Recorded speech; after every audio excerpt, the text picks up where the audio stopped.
the Constitution basically says that you have the right to work and that you have the right to work in an environment that is safe and secure. But the Protection of Employment Act also states that you are prohibited against termination regarding your race, your color, your creed, your religion. All those things are enshrined within not only the Constitution but as well as the Protection of Employment Act. And so through public education we speak to employers. We let them know of a number of issues. We don't have a sexual harassment act as yet. But where we fall short in terms of legislation, we go to the big Bible, as we will call it, which is the ILO 189 conventions and recommendations in regards to issues where we may not have on our books. And because they themselves are treaties and documents that are standard throughout the world, and we utilize them effectively here in St. Kitts. Sure. Okay. Now, social and economic benefits of work.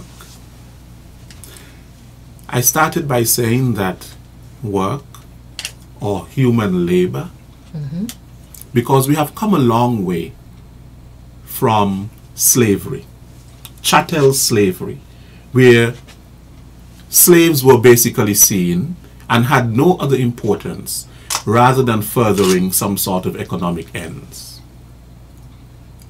And today we are a liberated people. We hear in certain parts of the world of work that somehow enslaves people. We hear about human trafficking of people for sex purposes and things like that.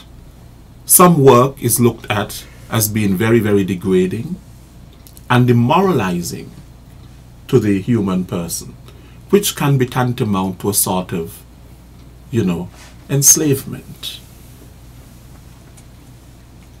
What are some of the ways in which work and human work, the dignity of it, can really be promoted? Because people are not just working just to gain money. We find meaning in our work, self-esteem, that we are basically contributing towards society, society's development and the development of ourselves, service to others, and all of that. What can be done basically to help people to understand that work is not just about making money? There are persons who have come to me as the head of SKNIS and wanting work. So I interview them, and one of the very first questions that they ask is, how much will I be paid?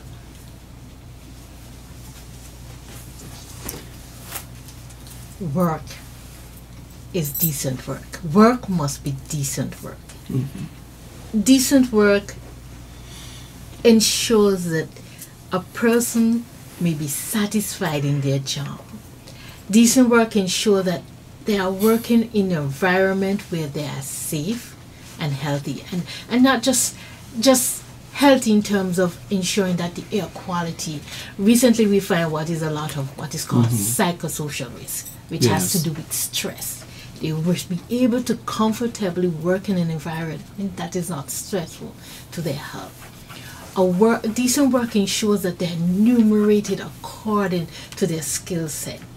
Decent work ensures that they meet the high expectation and the satisfaction of being employed. All those coming together ensure that they must be decent work. And I must say that in 2011, St. Kitts and Nevis, along with the other countries in the OECD, signed a decent work agenda program under 4 main areas. One having to be in the upgrading of our existing legislation to ensure that their rights are looked at and are met appropriately. We also look at the existence or the enactment of a policy in regards to HIV and AIDS. Sure. And in our case here in St. Kitts and Nevis, we went a step further and we included other chronic diseases. So there's a policy that was passed in 2012 relating to discrimination against workers who may be HIV positive or may have AIDS, and persons who have chronic diseases. One of the things this document looks at is that you cannot be terminated based upon your status. You cannot be terminated because you have this chronic disease.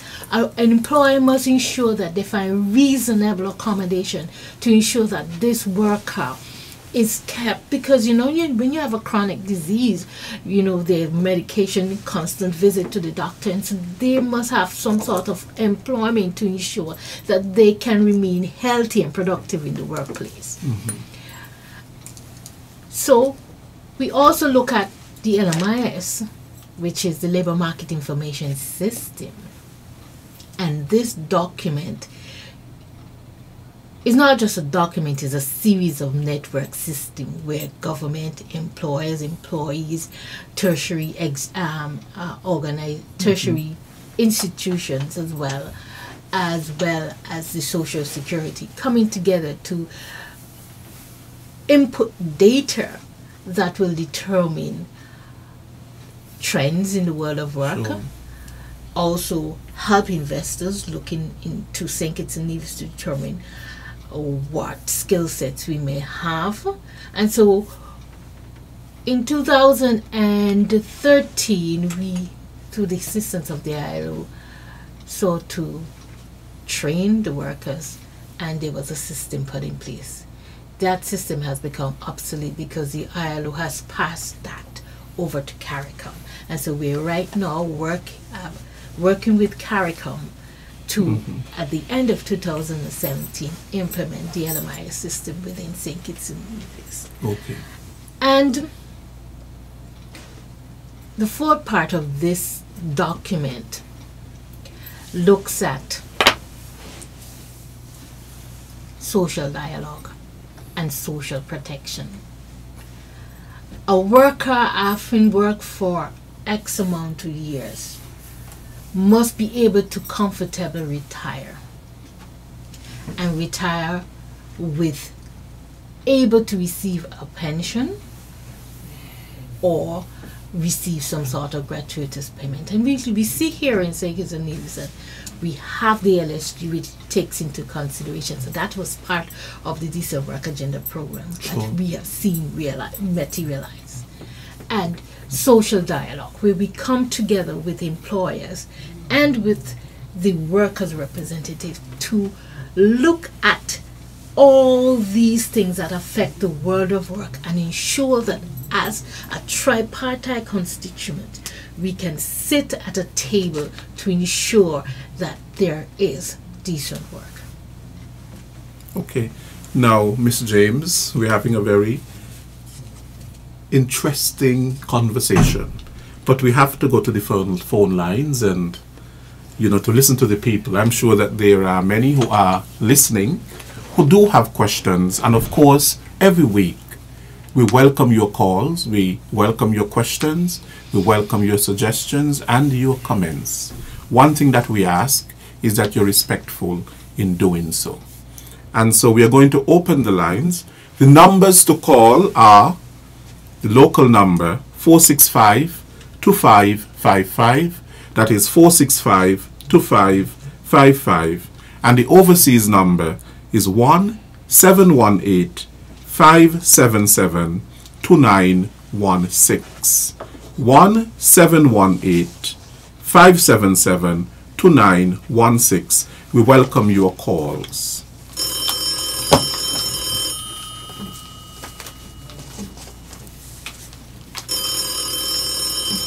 Working for you. Good afternoon. Good afternoon, Mr. Williams. Good afternoon, sir. And good afternoon, Deputy Commissioner. Labour Commissioner. Acting And I Commissioner. hope the next time you come back, I will hear not acting, but full Labour Commissioner. Madam, a number of questions. And Mr. Williams, men are sexually harassed in the workplace by bosses, which are females, and by females workers, which the male are their boss. That's one I would like to hear from our acting Labour Commissioner. And two, the public out here have two major concerns. Hello? One, right now a number of people are complaining that the money of after 10 years and more working in companies, number of people are complaining that severance pay is taking way too long. The other complaint is that people want to know, since now you are the acting Labour Commissioner, if they are going to see vast improvement in the Labour office where many years the complaint is that it seems the Labour office is more for the employer than the employee. And we know in companies, the employers have human resource. The workers are asking, well, very little union in Thinkit, so we won't even bother about that. Right? Because what is there is dead. Workers are asking if the Labour Department are not representing workers, who are to represent them. The last question is, do the Labour Department going to increase their field officers, workers, because, over the years that has been very small, very timid, and workers complain that some of the times you all need to come out and question some of the workers when complaints are come, because you more take the employer letters from the human resource and not question workers. And if you all will question workers, you all will find lots more that you all bargain for are gone. Thank you. Thank you, caller. Working for you, good afternoon. Hello? Good afternoon. We seem to have lost that caller. Mr. James? A number of questions were posed to me this afternoon in regards to a number of issues. One being sexual harassment. In my time at the Labour Department, I've only seen 3 cases of sexual harassment, and these cases were brought female against a male employer, and we have worked towards resolving those 3 matters. In regards to the timing for severance payment, the law tells us that we have 4 weeks up to 3 months to resolve a matter. And if a severance payment claim takes longer, it means that we are having an issue with that particular claim, because we have to ensure that when a claim...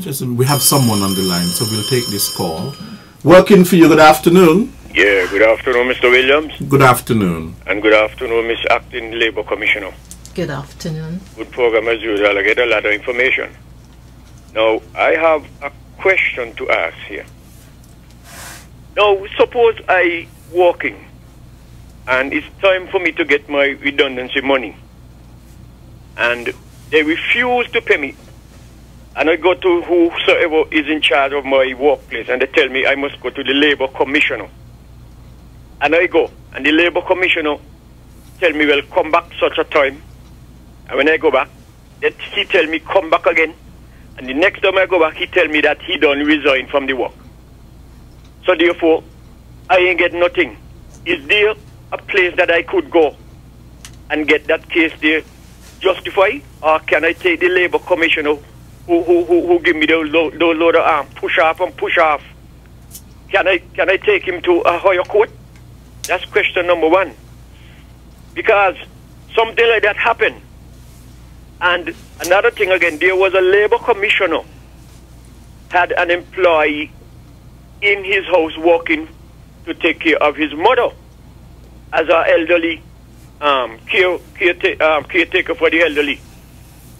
And the labor commissioner asked the employee to come work on a holiday. And the labor commissioner went where he went to go watch cricket.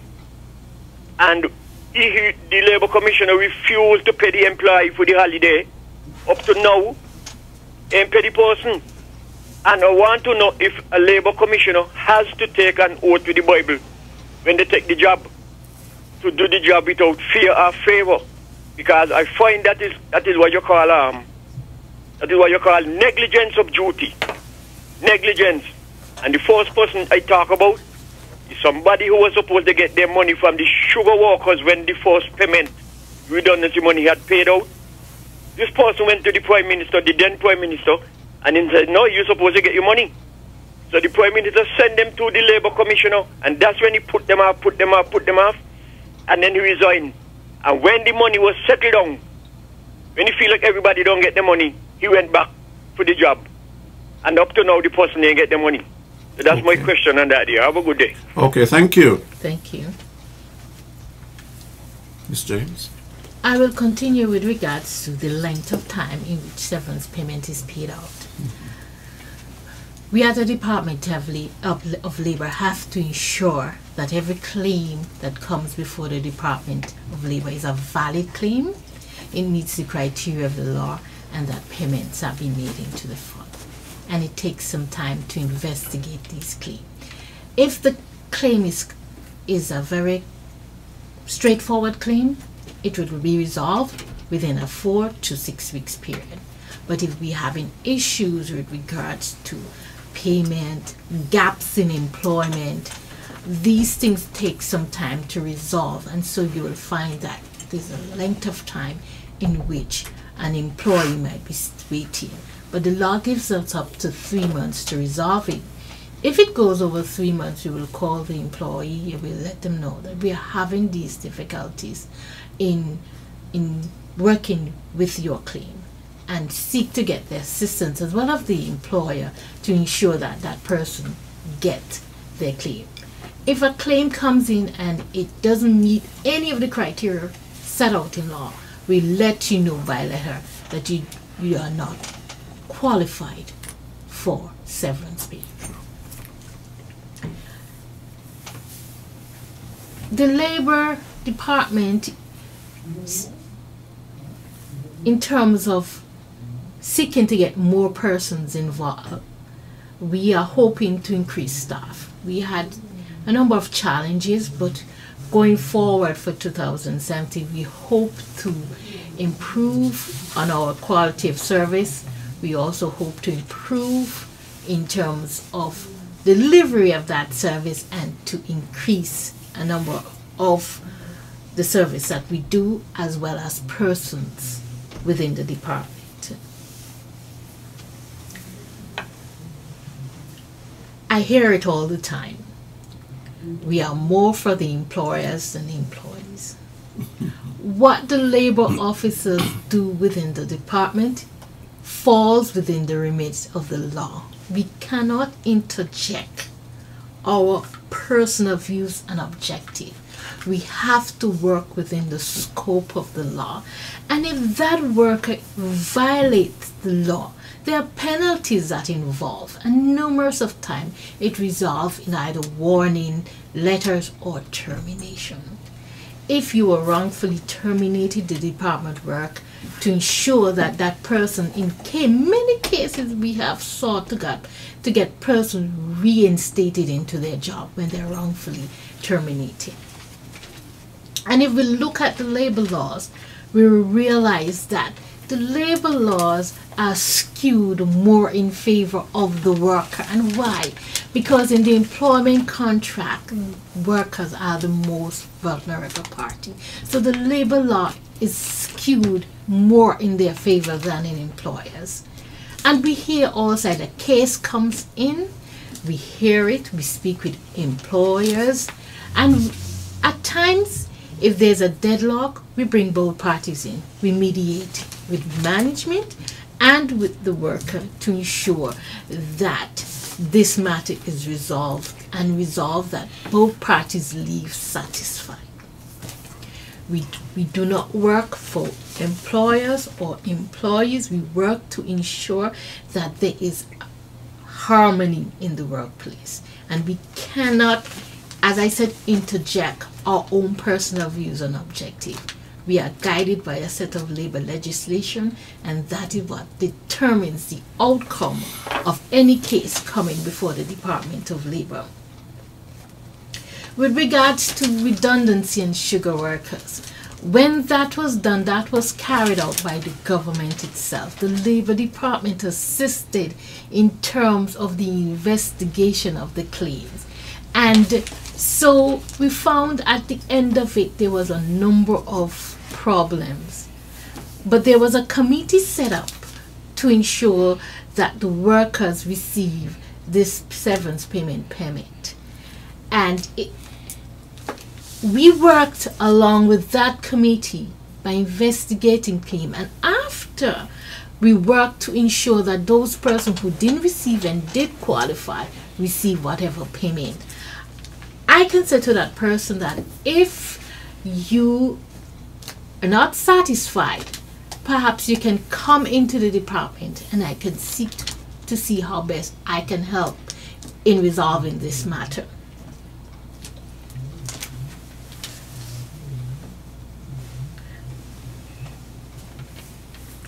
When the labor, any officer coming into the Department of Labor, the first thing we do is to do things, swear an oath. We swear an oath to uphold the labor legislation that we are dealing with, and we swear an oath of secrecy, that any matter come before the Department of Labor, that it be held in strictive, it be held confidential.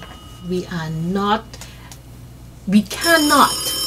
Just a second, we have someone on the line. Working for you, good afternoon. Good afternoon, Mr. Williams. Good afternoon, sir. And good afternoon to the Acting Labour Commissioner. Now, my concern is that, my question is, how many complaints you get from ordinary workers in the country that they can't get no jobs? Because a lot of people going around saying they can't get job.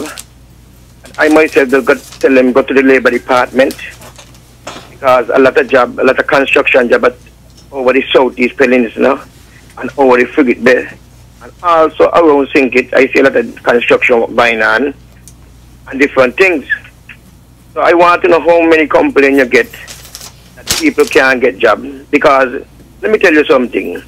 At afternoon when I'm in town, when I see bus load of people coming, truck load, so far with truck and all these things coming in with people, and it seems to me those people is not from here. They're not local. So I want to know if so much people coming from wherever they come from, and our people here just banding around, say they cannot get no job. I want to know that the complaint you all get, if you all get any complaint from people that they can't get no job. All right then. Thank you. Thank you.